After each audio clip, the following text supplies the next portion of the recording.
Bozorda shuni 1 million sotyapmiz deyotgan chala sotuvchi aqlliligi, bu qiruch deganligi ekranini o'zi ham 2 million 500 mingdan oshib turadi. Shu videoni ko'rmasangiz oxirigacha afsuslanib yurasiz umringizni yarmigacha.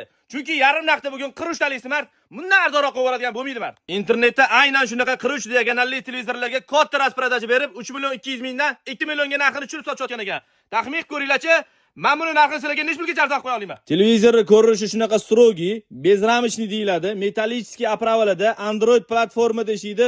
Xohlagan приложенияларni yozib olsanglar bo'ladi. Arzon etib, o'zi arzon narsani berib yuborsan deyotganlar ham bo'pti. Mana ikkita pulti chiqadi, gapirib turib boshqarsanglar ham bo'ladi. Bu televizorda ikkita встроенный tuneri, 3 ta HDMI porti, 7 ta tulpan porti, ham fleshga o'qiydi. Fleshkaga yana zapis qilsanglar ham bo'ladi. Yana qaytarib o'taman, soni kam emas, yetarlicha, lekin tez tugab qolish ehtimoli bor.